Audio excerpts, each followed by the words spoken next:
Welcome to the Diaspora Door Podcast, where stories soar and cultures collide. Join us as we journey through vibrant voices and untold tales from around the globe. Let's celebrate the heartbeat of the diaspora together.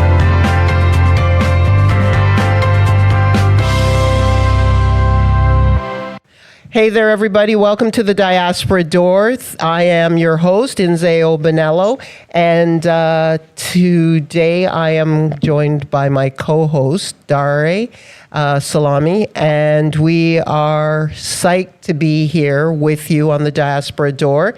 It is, in many parts of the world, the end and the demise of summer. I'm sorry, kids, young and old, you're back at school. It's been a month or two. Sorry about that. Ouch. The fall has come in various parts of the world, and the beautiful, spectacular colors of the leaves and plants and flowers, which is a great thing. And hopefully in between homework, you're able to get out to see a little bit of the nice sun that still exists before all that fluffy white stuff starts falling from the sky. I'm a bit of a weather downer right now as I'm talking about all the weather stuff, especially since we've all really enjoyed the summer. Today, we have a packed house, and we are psyched about the crew that we have with us. We are honored to have the crew of Northwind, which is the U.S. Coast Guard cutter. And for those of you who are into acronyms and are Coast Guard flunkies, so to speak, it's WAGB 282. And I just love the way the acronym sounds. You know what it stands for? Exactly one of the questions I was going to have. So that's Bruce Herring asking me if I know what it stands for. So Bruce, tell us, what does it stand for? You've cut into my script. Yeah, it's Arctic Gunboat. That's what Arctic Gunboat. Yeah. Gunboat. Okay. So I want to let our listeners who are now thinking, what, Inze, is going on? A cutter? What are you talking about? Are you baking cookies, cutting cookies? What's going on? I don't understand. I was thinking the same thing when my dear friend Bruce was telling me how he was retired Coast Guard from a cutter. And he just was telling me about his experiences with the crew, the Coast Guard on a cutter.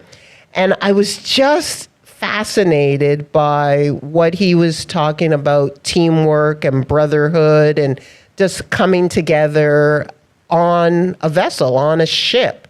And many of us who think of Coast Guards, we hear the word once in a while on CNN, Coast Guard picked up this, was involved with drug trafficking.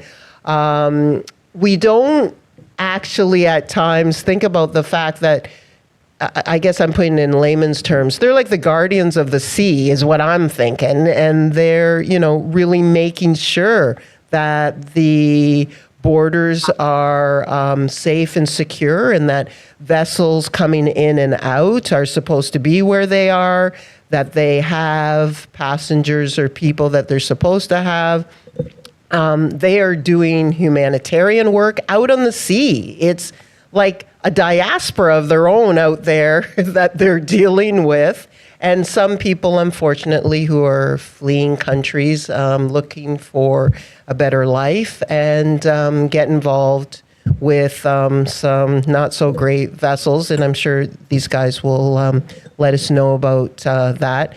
I will also say we're honored and thank you for the service that you do for the United States and have done for the United States and the safety and freedoms of people. I think it's so cool that all 7 of you, and there's one crew member who is not with us and physically not with us. He passed away, I think it was 2016 that he passed away. And that is William Tom Douglas. But I'm sure he is with all his crew members today as we're on this podcast. And he's up there thinking, you guys better not mess this up.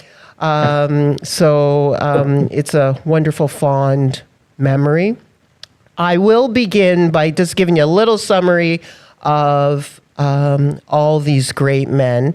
And then we'll dive in with questions I'm sure people have. If we go down memory lane, on July 7th, 1980, there were 350 young men and women who came together to form the U.S. Coast Guard Academy. This is the class of 1984. We will find out later how many. I think it was out of the 350, maybe 190 who ended up graduating. In that group, there were 6 young men. They're still young. And they're just wiser. We're not using the old word as in old. We're not using that. And for 4 years, they would become Coast Guard officers. And they interacted with each other, sports, activity, shared challenges and life experiences. And then in 1984... 5 of these men, and they'll talk about who they were, selected the United States Coast Guard cutter, the Northwind, that we just spoke about, as their initial assignment, and arrived together to begin their assignment in 84. A year after that, they would have one of their classmates join them. He joined from the West Wing cutter after it had been decommissioned following damage suffered while in Antarctic. And I want to one day run the Antarctic Marathon, but that's a podcast for another time. So it'll be cool listening to his experiences in the Antarctic. And on board, during their first year, they would befriend another officer who became a major part of this circle of shipmates and classmates and became lifelong friends till this day, you guys. So they started in 1980, and here we are in 2025, and they are still kindred, close, and together, and they meet annually for a reunion, which involves golf and I'm sure some beverages. And I'm sure there's some great antics there. And for the 2 years aboard the ship together, they sailed from the Arctic to the tropics. Like, how do you do that? Like from one, kind of climate to another. And they also survived a stint in Charleston at Braswell Shipyard. And I have a feeling there's some stories there, kind of thing. During their time, 3 of them got married. How that happens, I have no idea. If you're on a ship for 2 years, like, where do the chicks fit in? And I think Hallmark should do a story. Maybe you guys could star, and do a rom-com about romance on a cutter. I don't know, kind of thing. So what I've been told is there are 2 assignments, 2 categories, your deck and engineering. The deckies, which is so cool. And are the cool guys. Oh, there you go. And that is Mike Bradley who is talking. Are the cool guys. The deckies are the cool guys.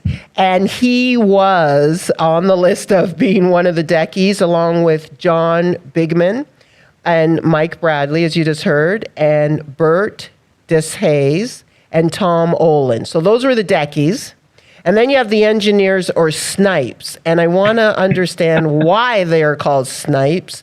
And there was William Tom Douglas, who's not with us, who has passed away, along with George, who is with us, Stephanos, and Bruce Herring. I will give honorable mention to Bruce because it's because of him that we are able to have this group together on our podcast. And I appreciate Bruce allowing me to bend his arm, leg, nose, whatever, to listen to my antics about the Diaspora Door and why the crew should come and be a guest. And all of you, I hope it wasn't kicking, screaming that you came to do this. And I'm pumped and looking forward to hearing how through all the years you maintain the friendship, because Bruce told me this is kind of atypical. Like I said, when crews retire, do they keep in contact? And he explained to me,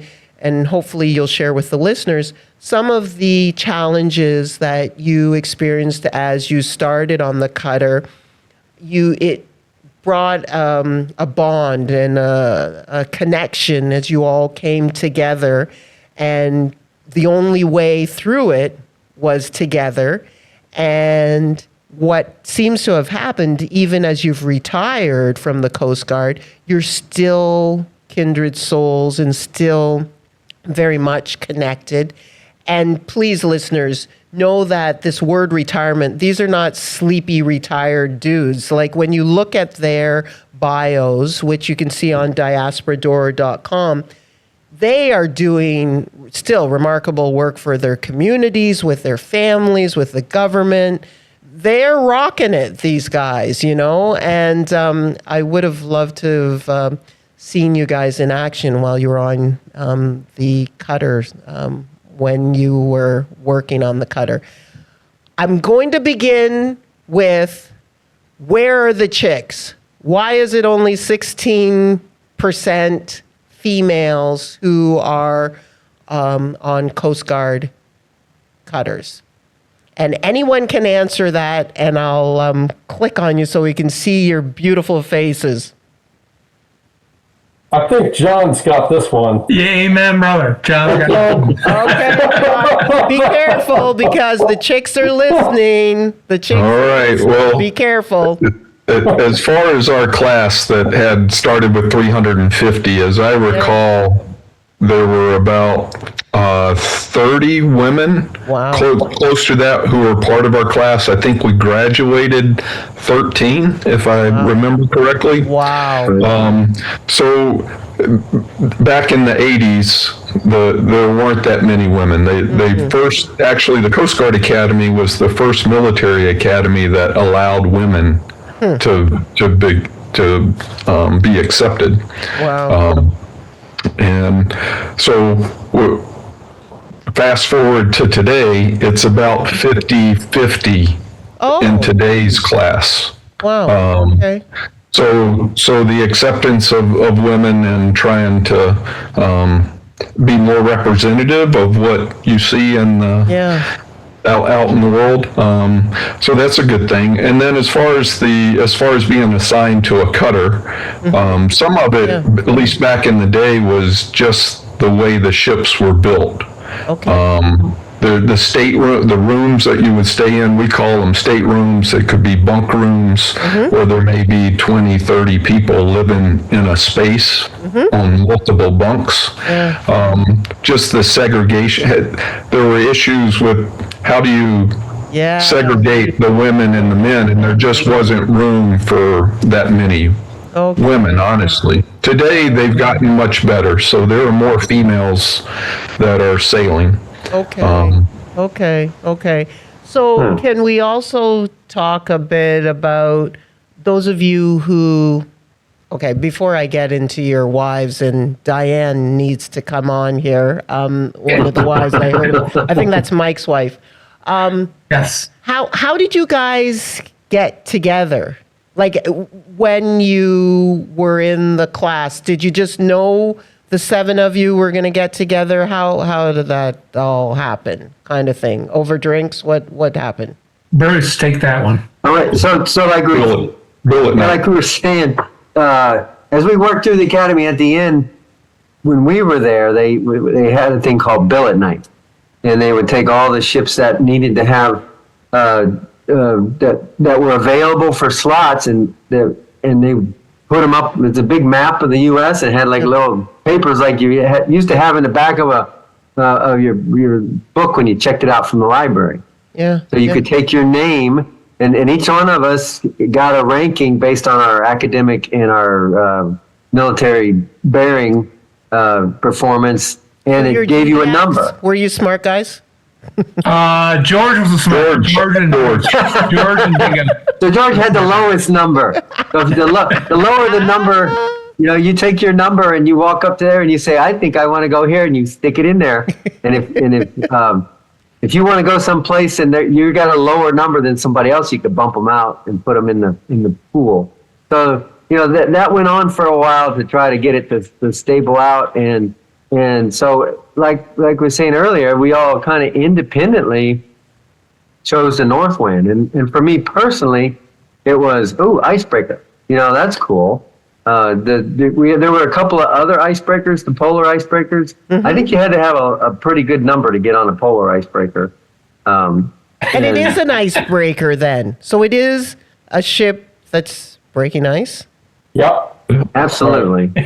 Yeah. So then how, okay, sorry, go ahead, Bruce. I'm interrupting. So, and it was out of Wilmington, North Carolina, which, for several of us, that was a very positive thing to get back below the Mason-Dixon line and, and a little bit closer to home in a really nice part of the country. Mm-hmm. And so for me, that's pretty different.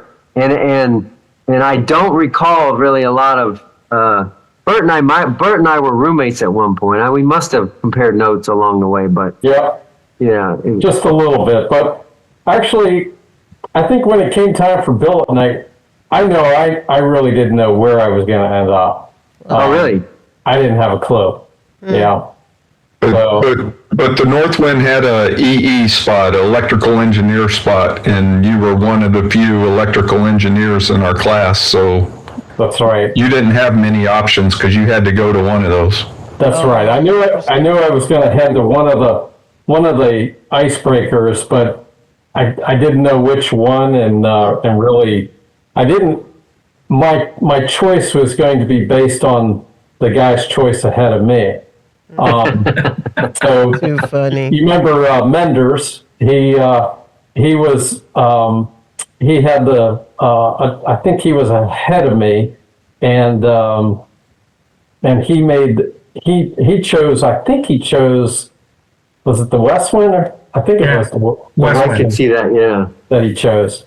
So that left one ship, and that's where I ended up. But you know what? It couldn't have worked out any better. It really couldn't. Beautiful. You talk about luck of the draw. I won the lottery that day because I eventually became close friends with these guys, and yes, a friendship. All of our collective friendship has endured over the years, and many years. Yeah, always a very special time when we get together, and it's like we're 20 years old again. So see, you look at. So you guys explain ice cutter. So how does that fit into, like, as I spoke of the humanitarian work, you're in international waters, you're meeting different, I think having an impact on diaspora populations, different people that you're meeting. So how does, like, an ice cutter in the Caribbean, I don't get it, and are you picking up, like, I'm confused. I'm trying to understand, You got this one, Mike. Explain. Right. Yeah, well, we let Mike explain all the places we went to. So as a cutter guy, right, as the only one that actually went back to sea again. On the Northwind, our job was oceanography and then breaking out to the Greenland. Okay. Which was the Air Force Base. It was an Air Force Base. It was an Air Force Base in Northern Greenland, so we had to go break in, so supply ships get in there too. So break. So there wasn't a lot of humanitarian. Well, we moved to muskox back, from muskox from one place to the other. But later on, going back to the ships that I was on, we spent a lot of time in the Windward Pass and Florida Straits picking up. Because there was a lot of migration, but from Cubans and Haitians trying to come in back in the 90s. So I spent the 90s in the either Florida Straits or Windward Pass, picking up Haitians and Cubans and either bring them to Guantanamo Bay or trying to bring them back home. So, depending on the political climate of the time, we were like, picking them up and drawing them back in. Again, the dream of the U.S. is it's the, bright shining light on the hill. Yes. Everyone's trying to get there, and so we spent a lot of, and there's, not to get political or the political time, but at that time I was like, oh, let's pick them up and bring them back. So bring them back like to their home country, or to their home country, to their home country. So you sail them back to their home country? We did. We would either take them back to Port-au-Prince or take them back to some port in Cuba back in the day. So, I'd have to say, just as a side note, as an old guy talking about that, it's there's opportunity, and depending on your political persuasion, there's a lot of opportunity to hear if people are willing to like give it a try. So we would. It was really sad. That was a kind of sad decade. It was a very sad decade because we'd pick them up, everything they owned would be in a little bag. We'd bring them on board, and then we'd bring them back, and in some cases back to not a great, look at Haiti today. Yeah. Back to a bad situation. So, that was at least my life in the 90s. It's both the department head and XO, picking them up and growing back, and as a now looking back, as it's tough.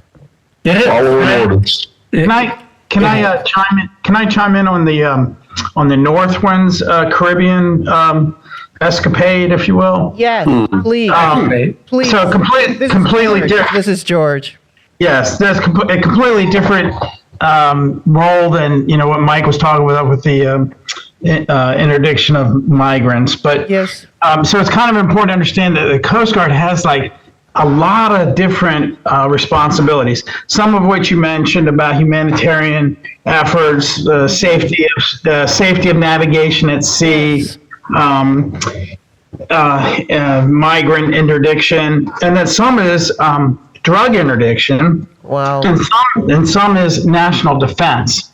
So most of what we did on the Northwind was in support of national defense. We were basically contracted, I guess, by the U.S. Navy scientists, and this was during the Cold War, and so we were carrying scientists to the places where they wanted to do studies for what I assume was, submarine warfare type stuff, and so they would do a lot of work in the Arctic to understand, the sea and the situation there. So how do we end up in the Caribbean? So interesting enough, during this short 2-year period, Cold War is going on, but also the United States had this declaration of war on drugs. It was a big thing, the war on drugs. Yeah. And one of the ideas that came up during the war on drugs was perhaps because the Coast Guard had a big responsibility, especially in the Caribbean, for trying to interdict people smuggling drugs by boat into the United States. And they thought, it's kind of happenstance. Maybe we should go close to Colombia, where a lot of drugs come at a certain time of year, and try to stop them right there. So so they sent the Northwind, this icebreaker, to the Caribbean, because we were so far from the United States that the ships that would normally carry helicopters needed a bigger ship like the Northwind to support the helicopters. That was kind of the main reason they sent us there, was to be able to carry all these, spare engine for a helicopter, spare blades, all these things, because we were far from the United States. When we got there, I will tell you, as an engineer, we learned that the Northwind was very ill-fitted to work in the Caribbean. We experienced like unbelievably high temperatures in our engine room. We had to, invent ventilation to try to keep guys safe. We had to shift from 4-hour watches to 2-hour watches. Wow. It was brutal. Wow. And the way the ship is built so that it can break ice, it's good for breaking ice, but it's not very good for being in seas. So it rolls just like crazy. So our ability to launch aircraft was severely hampered in the open seas. We were used to launching aircraft in the ice. But anyway, I just wanted to explain, this huge set of missions that the Coast Guard has, and on Northwind, mostly we were defense, but we got involved with drug interdiction once, and actually made a drug bust. Wow. Bingo. Wow. November 4th is the anniversary of that drug bust. Wow. 1984, right? How many 1984. Wow. So as you talk about that drug bust, did you know going in that that's what you were going? I don't know. Yeah. Did they tell you ahead of time, or No, we did. We did not. If you guys recall, we had just returned from a very long deployment to the Arctic. I think 4.5 months, and we were all excited because we were supposed to be home for quite a while. And Thanksgiving. And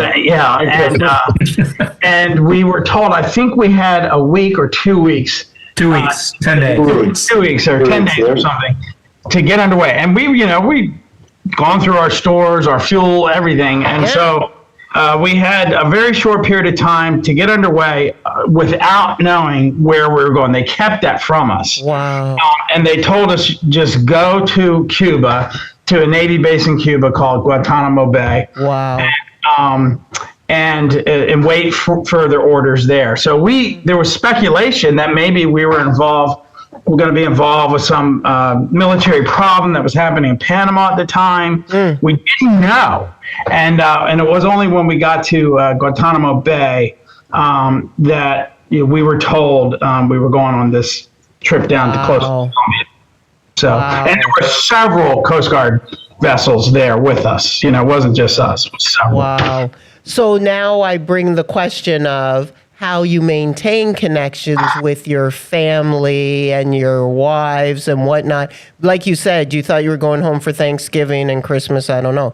So how does that work with your families? How do you maintain the I don't know if some of you had kids at the time. I don't even know how that happens when you're on these vessels. It's not like there's a honeymoon suite. Whoops, sorry. There's not a honeymoon suite. So just wondering, how does that all work? We had to put our love lives on hold when we were at sea. So left our loved ones ashore, and back in those days, we communicated the old-fashioned way. We wrote letters. Yeah, right?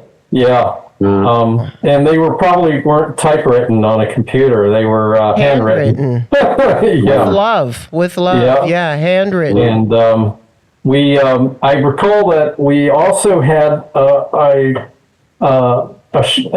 ham radio operator on the ship, a ham radio, which basically is an amateur radio that is widely used by the public,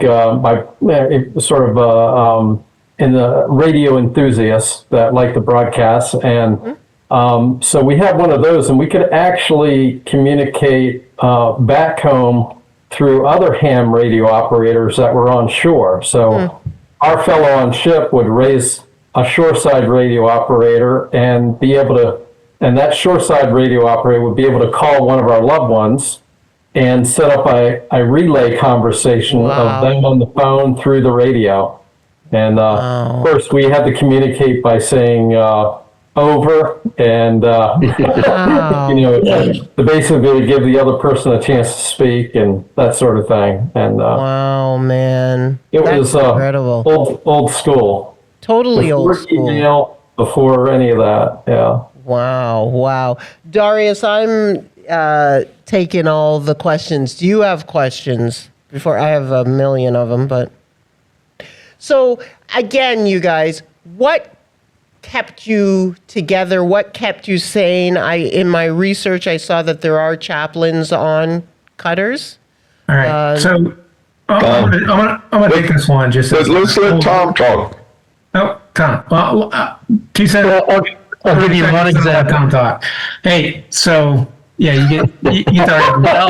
Can't help it. Okay, so as the only car guy here that actually went back to see. Oh my God! How many times you gonna say that? No, hear me out, brother.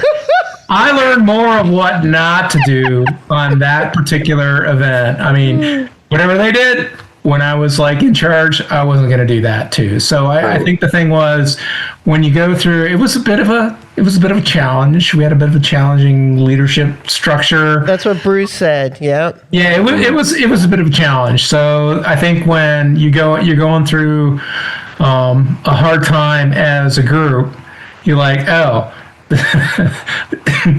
It couldn't be any worse. Well, it could be worse if I didn't have my boys with me too. So So for me and for us, it was like, oh, hey, this really sucks. This is really a hard time, but I got my guys with me. So I'll let Tom talk on that. But I think the fact that it was probably one of the, and I'll again defer to the Snipes too. It was rather a difficult challenge. Going through that, and we had each other, right? So when it sucked, at least we had each other. Right. Thomas, over to you. You liked each other, right? Well, that's still debatable. Still to be determined. Most of us liked each other. Too funny.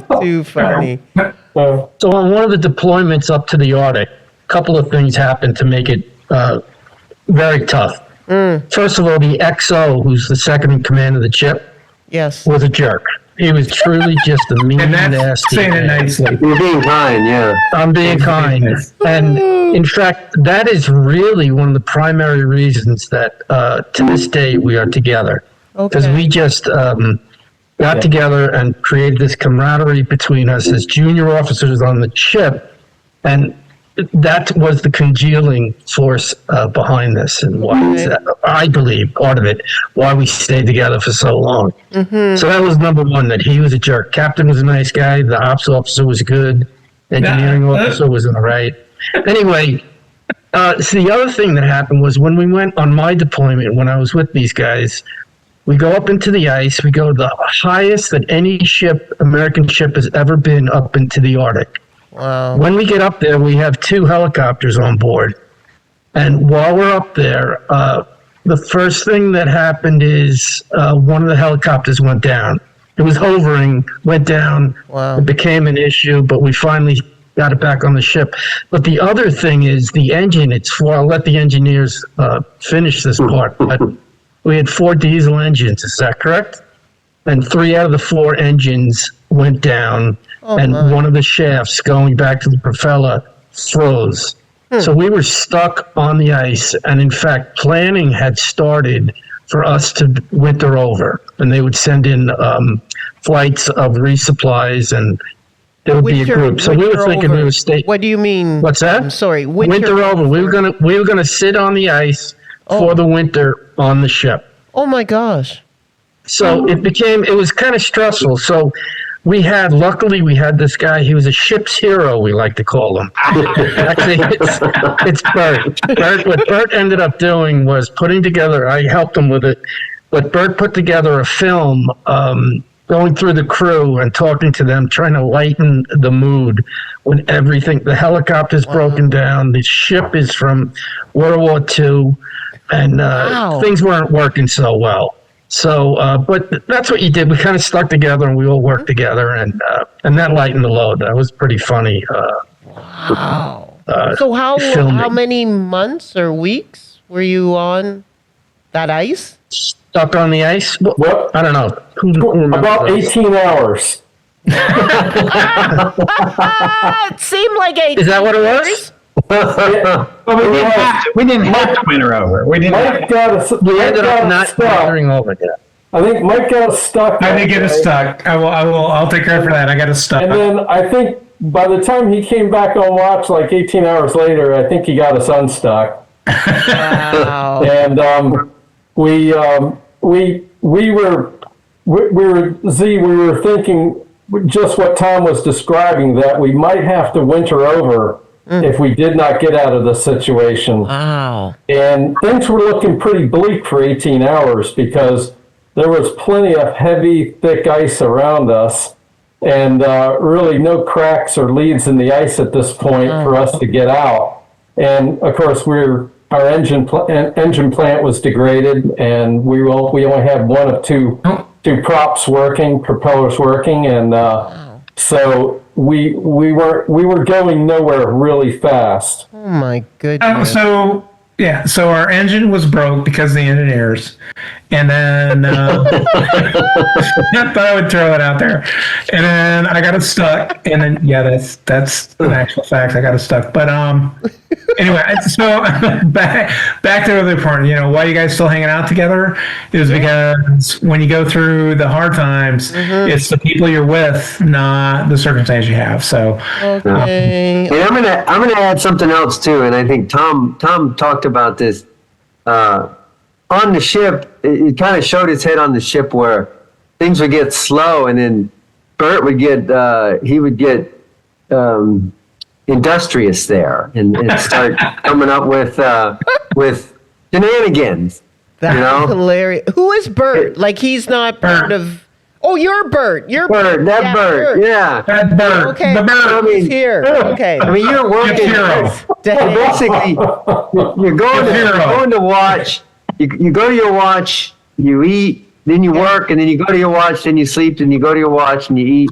It was very repetitive when you were underway, and Bert had a way of coming up with just weird things to do. Good job, Bert. Like what? Bert? What weird things?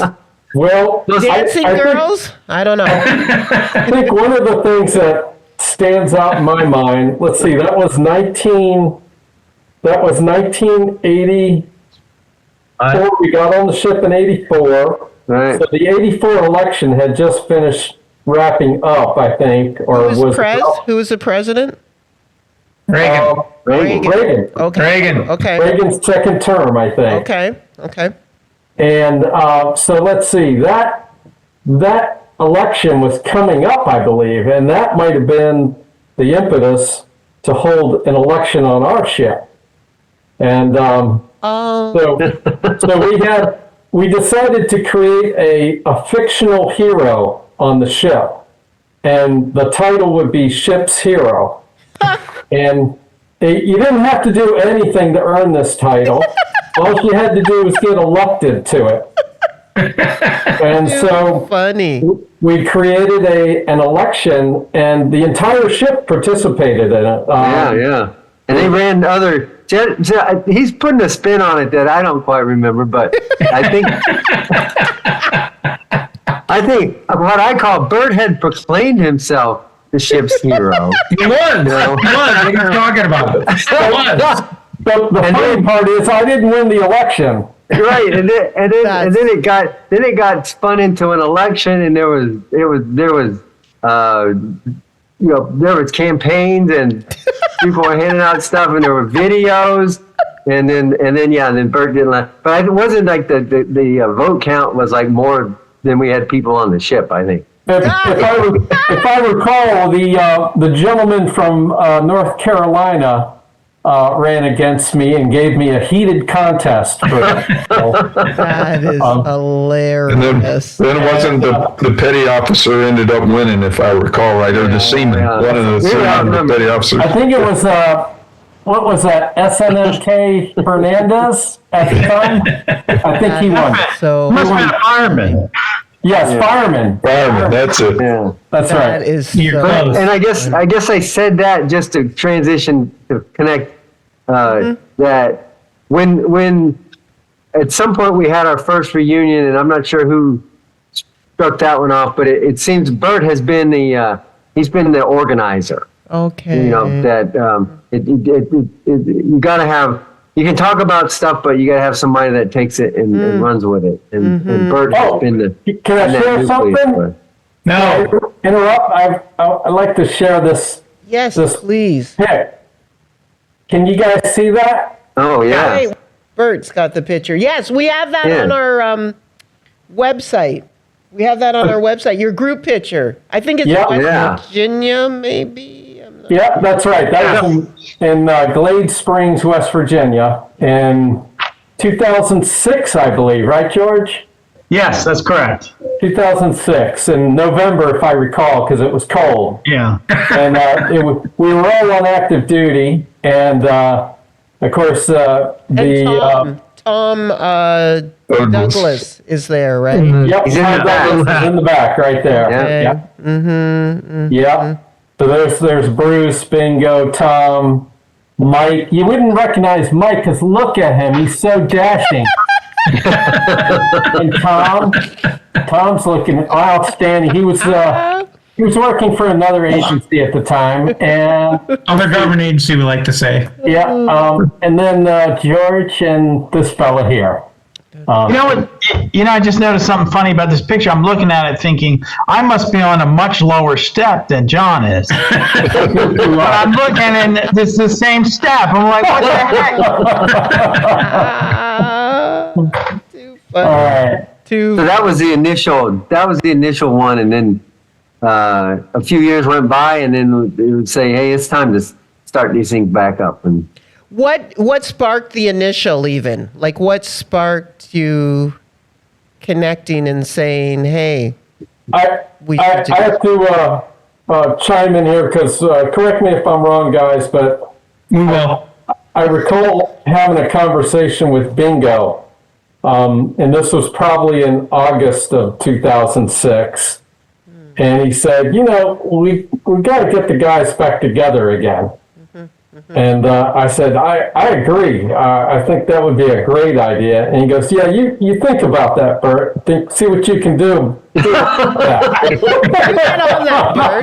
You get on that. Great idea. Great idea. Yeah. Bingo actually, I think, was the first to propose the idea of us getting together and doing some golfing. So, and the coolest thing that we've done, like the last 3 or 4 years, is when our children's, talk to you guys, get married or do that thing.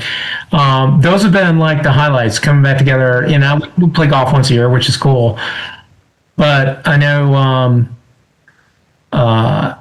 Bert, your kid's getting married at some point, St. Thomas or something like that. But just the fact of going to those events too, right? Just reconnecting with not only us, but the families, wives, and kids. Those have been really cool too.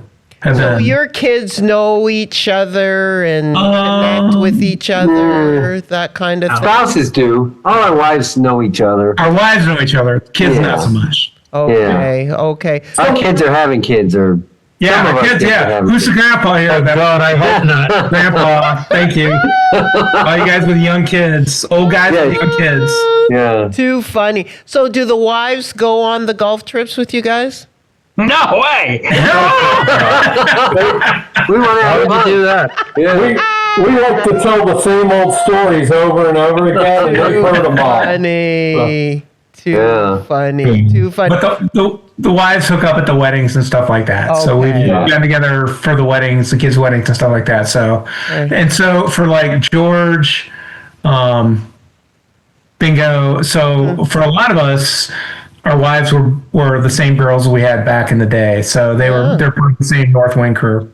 Good job. Well done. You're doing something right. That they're hanging. Lucky women. We like to call them lucky women. Oh yeah. I'd like Diane on the line to. Oh, she's out walking. Oh yeah, she's out walking. Of course. Now, do you guys connect with? Are you ever asked to come to the academy? Do you go on to Cutters to do tours of? No. Okay. That's not a thing. Yeah. Well, we do have for the ring knockers. Wait. We have a reunion every 5 years. Okay. Yes. Can you define? We spoke about ring knockers. John, can you just speak about it? We did it before I had the recording, just so listeners know what that is. I want to hear this. I'm going to defer to you. I'm going to defer to my good friend Tom. Yeah. Okay, Tom. All right. I am not a ring knocker. I went to officer candidate school in Yorktown, Virginia. So it's like 4 months of basic training to become an officer because I already had a college degree. These guys in the academy, near the end, of course, through college, you get an academy rank. Wow. And so you call them ring knockers because when they walk into the officer for their superior officer for a meeting, they just knock the ring on the desk so he knows I'm one of you. And so they're left alone. So we call them ring knockers. The academy people do not, but I do. That's too funny. That is too funny. That's too funny. So cutters today, are they doing the same work that you guys did way back when? Yes. Hey, Z. Tom's a very humble person by nature, and he's not one to toot his own horn. But he has a certain special skill that I think is worth mentioning here since we're all together. Yes. Yeah. Let's see if I can share this with you. Give me a moment. And Wow. Bert really is your organizer, you guys. He is, man. Wow. He's a tech guy. Wow. He's totally. Well done. Well done. Oh, Oh, God. is that bagpipes? Yes. Wow. You got sound on that? Sound, I was going to ask. Get out, Tom. Sure, why not? Yeah. Gone. How would you bring that up? Mental note: the parting's loud. Did you take that on the Learn cutter flute with solo you? so I can do a duet with Tom. Hey, Hear the question? not to interrupt. no, I- Diane says Oh, hi. Diane. Hi, Hello, Diane. I'm Enzi. How are you, Diane? Good. She's how are you? lovely, Mike. Oh, I know, she's a lucky woman. Hey, She's too good for him. Oh my gosh, Diane. Diane, tell us, what is it like being married to a retired Coast Guard cutter dude? careful. That, Be careful. he said something about how you're lucky. Lots of stories. Exactly. So how do you get through those stories, Diane? Who's Alcohol? asking that Wine? question? No, Wine? okay. I'm asking. Podcasters? Oh, well, I hear them often, the same Yes. story. They repeat. So do we, Diane. So do we. That's right. Y'all know what I'm talking about. Yes. Totally, they do. So, Diane, God bless you. while Mike would be on a cutter, like, how do you keep your sanity to know, is he safe? What's he going on? Like, what's he eating? You know, how do you maintain that? And I gather because you have kids too, and the kids are saying, "Where's Dad? How's Dad?"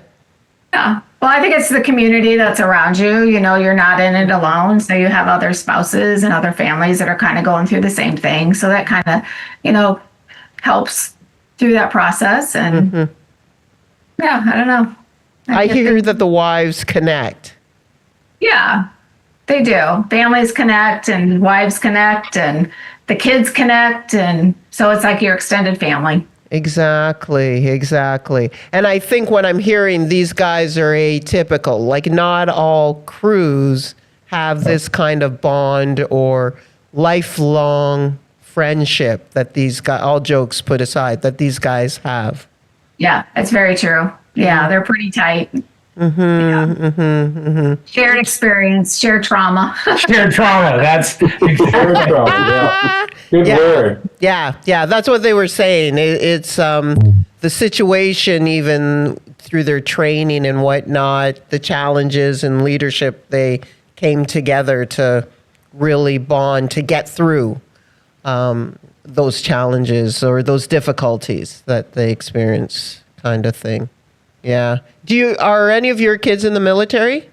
no, they absolutely not. Wow. And as you no. For lack say of that, trying. Not for lack of trying. I got a grandson though, so there's still hope. okay. And when you That's say a absolutely, 2034. when you say absolutely not, like they just, no, we don't want to go through that, what mom and dad went through. Is that what you're, by the absolutely not? I think so. I think they just had their own path that they wanted to take. I don't think that it was a negative experience for them. It's just not their path. Yeah. I guess I would ask the rest of you guys, are your kids in the military? I know, Bruce, yours aren't. No, nobody's, yeah. No, despite my best efforts, I failed to get them into the military. Yeah. Right. Yeah. Well, it's I had tough, one- right? It's tough. Yeah. Yeah. Had one that thought about it, but she didn't quite go that route. So, but they're both caregivers and in the healthcare field, so they're giving back that little bit of humanitarian aspect that you mentioned earlier. Exactly. Plays through. And you know what? When you hear of Coast Guard cutters, Coast Guard is not just the cutters, right? Like there's also, bye Diane. Thank you, Diane. Thank you so much. Bye, Dad. Coast Yeah. Guard, Yeah. is it all cutters or no? It should be. It should be, he says. It should be. Oh, brother. No, there's a lot of different missions to the Coast Guard. All those buoys you see offshore and in the rivers that Yes. help ships navigate, the Coast Guard maintains those. Search and rescue is probably our most humanitarian and well publicized mission because you'll see this on TV all the time Yes. with Coast Guard helicopters hoisting people off of ships sinking. And, then of course, the law enforcement, the national security missions roll into that and National Marine Resources. environmental protection and cleaning up oil spills and hazardous material spills, overseeing those types of catastrophes. Helping vessels in distress that have gone aground or leaking cargo or fuel, things like that.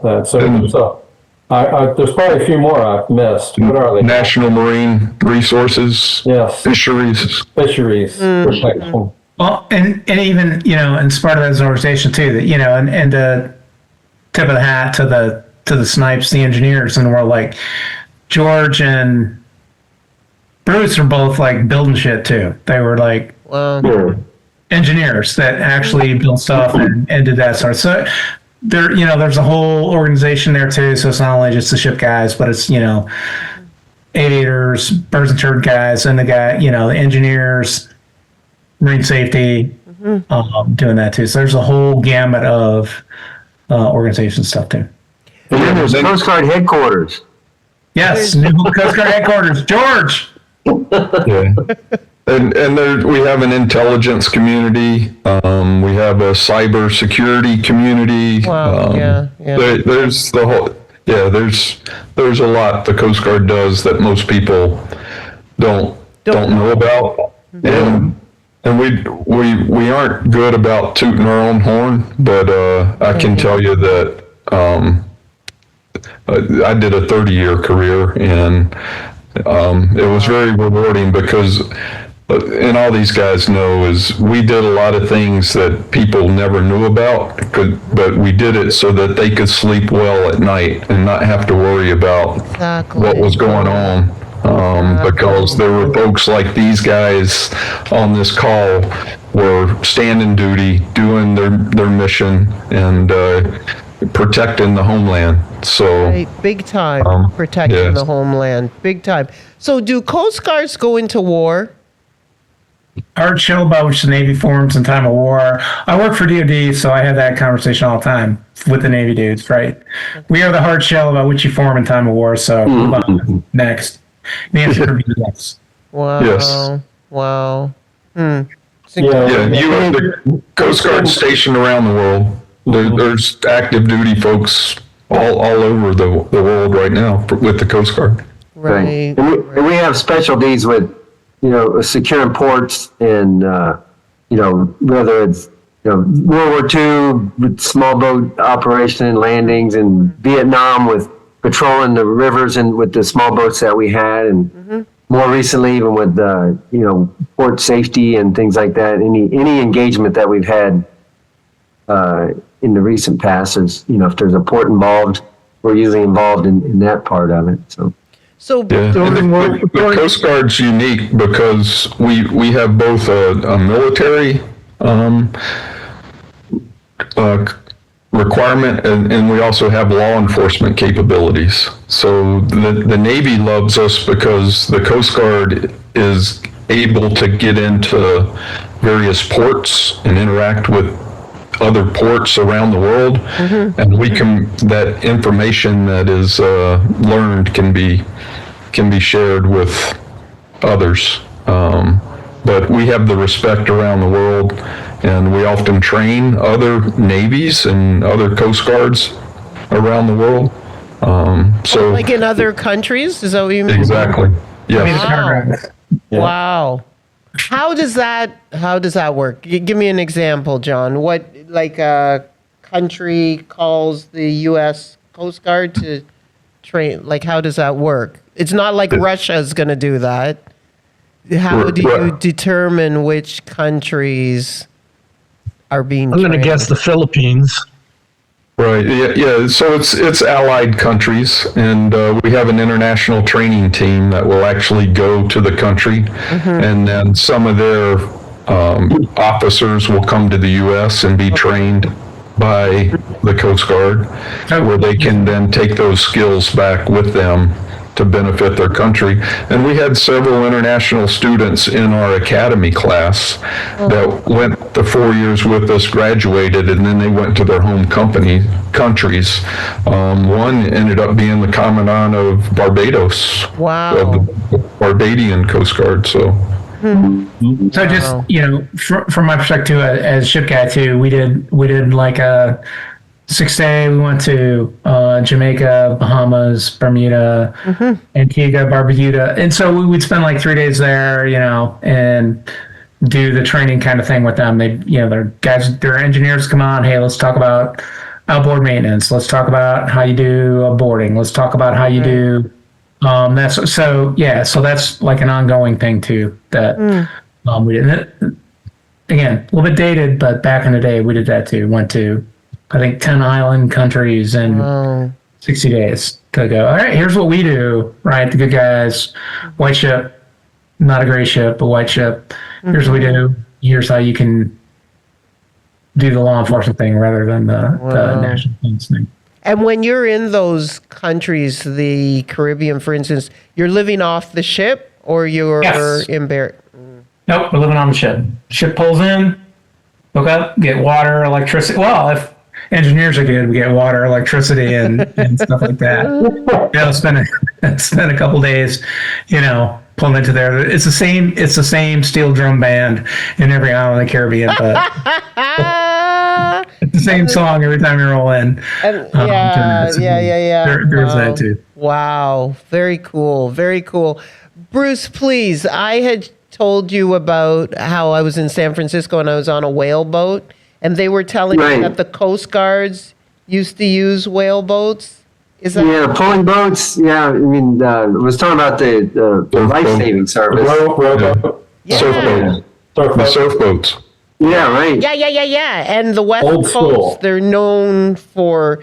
Now there are some clubs and rowing clubs on the West Coast, like in San Francisco, that have these massive boats, whaling boats that they use to race. But they were explaining that on the West Coast, that's where those whaling boats originated and are used or were used for emergencies, I guess. I don't know. East Coast. Well, the life-saving service was one of the pieces of the Coast that came together to form the Coast Guard in what year? 1915, baby. Wow. Yeah. 1915.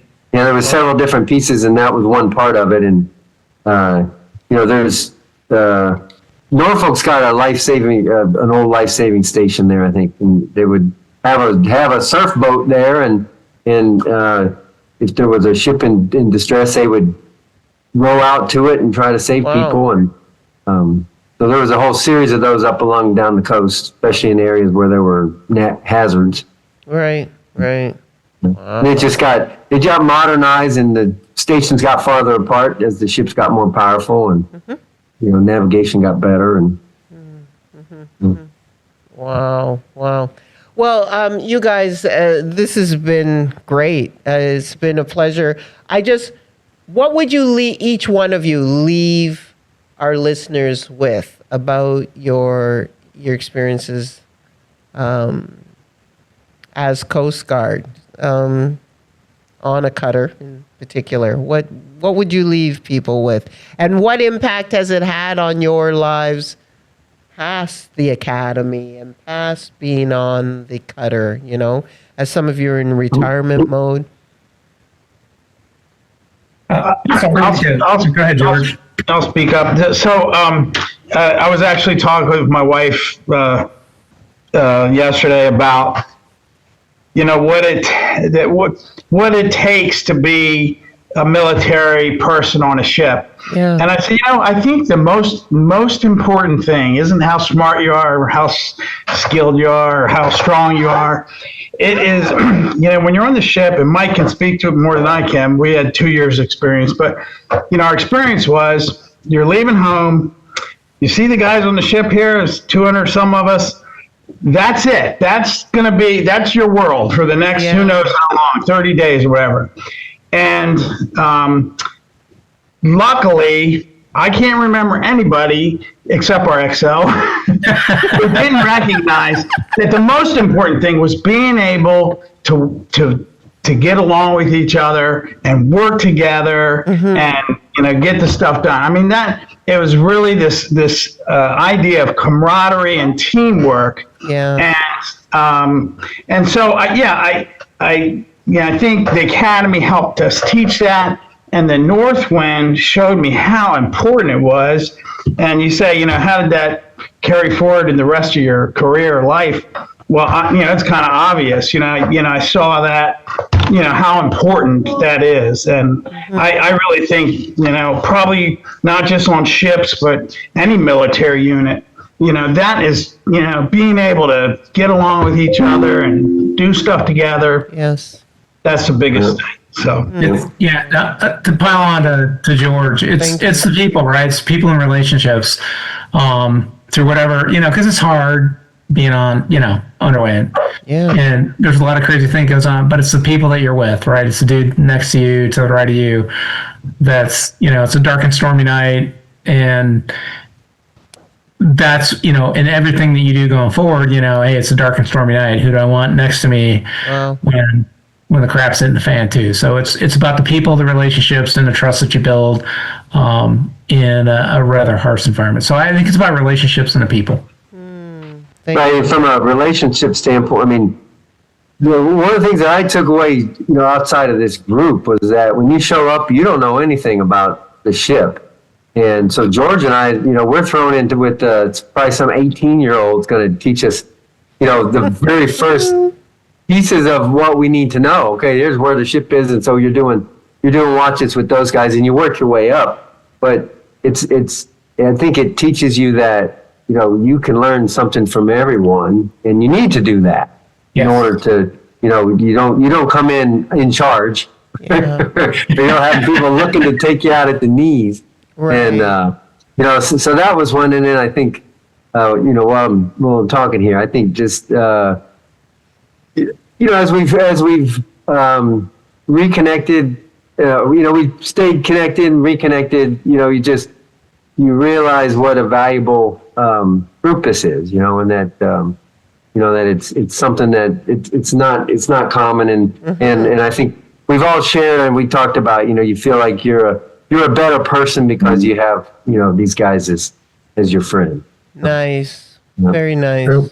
Well said. John?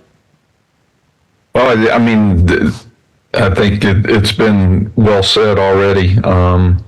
I'll throw in as, after the Cutter and as those that got married while we were on the Northwind, some of us got married after the Northwind, to have a career, which everyone had, be it in the Coast Guard or in another agency after the Northwind.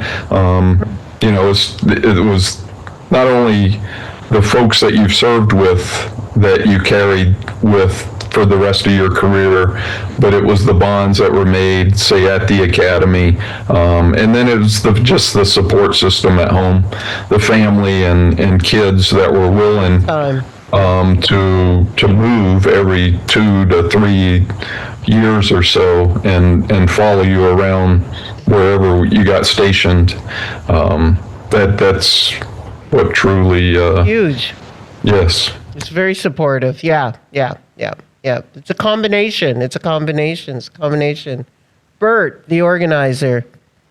Oh, well, Julie McCoy of the Love Boat. The Julie McCoy. There you go. Hey. Oh, that's definitely going to That's sticking.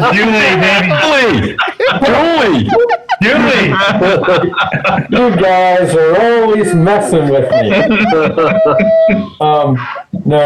I agree with everything the guys have said.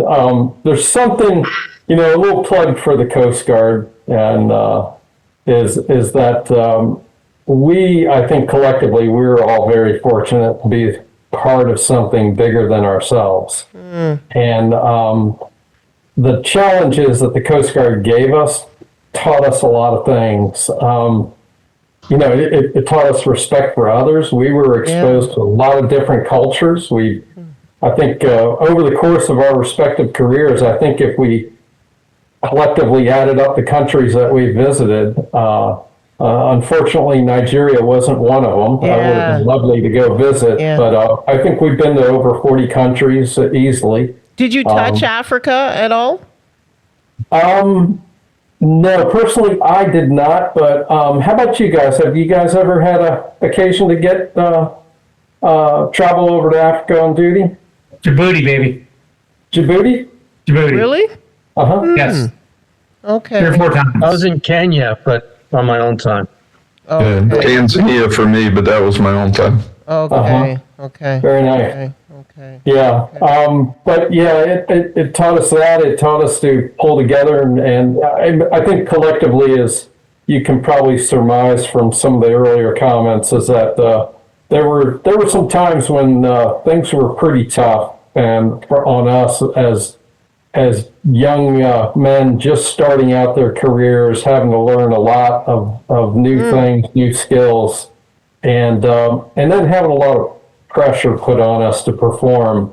I think that was a big part, as I think the guys have already said, that cemented us together. And the part that I love is whenever we get together, it's like going back in a time warp, because I don't look at these guys as 60-something-year-old guys. When I see them, they look like they're 20 years old to me. Amen, brother. And, these moments that we share, particularly on our golf outings, and if I can share one last pick here, this is taken from one of our get-togethers a few years back. Sweet. But these are some of the most fun weekends I've ever had. It's just hanging out with these guys for 4 or 5 days and playing golf and barbecuing and just talking, and really it gives us the opportunity to get more in depth and build those relationships that Mike was talking about. And I wouldn't trade it for anything in the world. I think the Coast Guard gave us those opportunities, and I do know that there are opportunities for foreign nationals to serve in the Coast Guard. We've had exchange officers that have served in the Coast Guard, and in fact, one of my previous tours, I had worked with a Nigerian-born Coast Guard officer that had basically joined the Coast Guard after, I guess, meeting his obligation back home. And so he became a career Coast Guard officer, U.S. Coast Guard officer. Cool. So the opportunities are there, and the travel's good. Yeah. There might be a little bit of risk in there, but you've got a team that backs you up and gets behind you, and you'll get through those tough times together. And so just a plug there for any of your home listeners that are looking ahead. No, very nice. Thank you, Bert. Thank you very much. Tom, my friend. Yes. One of the things I wanted to say that attracted me to the Coast Guard, I was working downtown Manhattan and Wall Street in a miserable job. And my father came in. He was a former Marine in World War II. And he came in with the newspaper and said, "Look at this, Tom. The Coast Guard has given a woman, she's the new captain of a ship. And it's the first time any service had given a woman captain." He goes, "They're kind of progressive."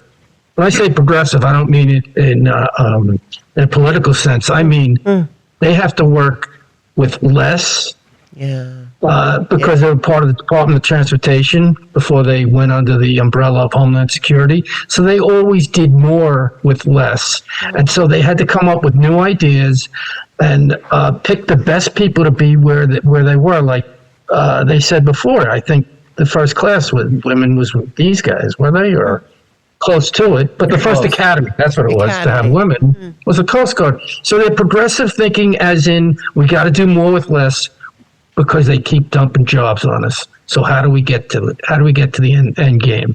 And that was one of the things that attracted me to it when I first went in, and loved every minute of it. And I always considered the Coast Guard as my, when I left after 3.5 years, as my graduate school. Like, I was able to put that on my resume, and boy, did that make me step right in and get jobs a lot faster than if I didn't have that on my resume. Well, ring or not, exactly. Ring or not. Wow. What would you guys? Oh, Mike, did you speak? Nope. Okay. Somebody has to stop talking. Right. I was going to say that Tom owes a lot of his success to us, and we carried him along the way. That's true. It's actually true. Too funny. Mike, what would you say? It's about people, right? Relationships and people, right? The job is cool. Beats working for a living, but then you still get an opportunity. It does. The first 16 years, I never sat behind a desk, and then so it beats working for a living, right? Actually, out doing something for the greater good. So making an impact. That's what I was making an impact. Making an impact. How would you guys describe Tom Douglas? That's a good thing, with a smile and laughs.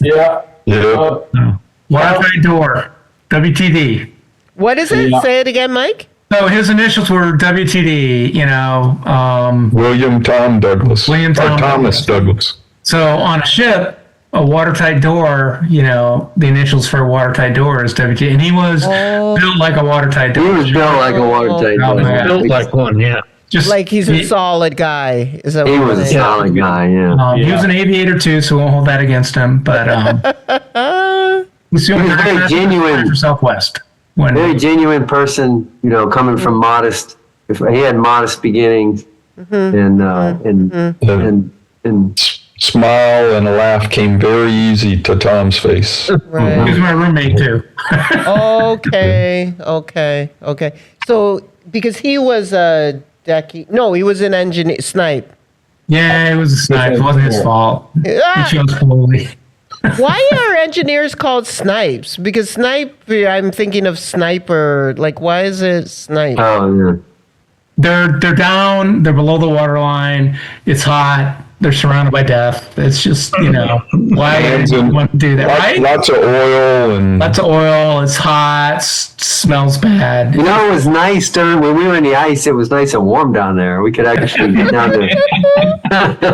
Wow. Didn't have to wear those stinking jacket. yeah. But how was it in the Caribbean? Yeah, right? Yeah, On a ship that had no air conditioning. In the Caribbean. Wow. Brutal. Just brutal. Wow. Anyway. Well, again, you guys, thank you. I know our listeners enjoyed. I know I did. And just the senior camaraderie, and especially, I can only imagine, I mean, you touched on some of the situations you've dealt with, but I can just imagine, especially I think it was Mike, you were saying on those stormy and dark nights, like, Yes. yeah, I mean, that's what gets you through it. You have to get through it, and to have the brotherhood or the friendship and genuinely know you have people who are covering your back and you're looking out for each other. Yeah, that's how you're going to get through. Especially, I'm still trying to envision this XO, right, dude?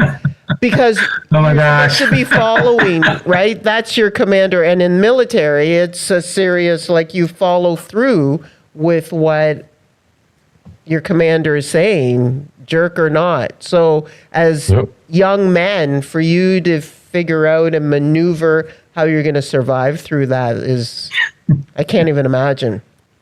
And I learned more lessons on what not to do. Yeah. Hey, what would one not do? Yeah, I'm not doing that when I was in the same position. So again, you can learn lessons from good stuff, and you can learn lessons from bad stuff too. Of course, my friends, of course.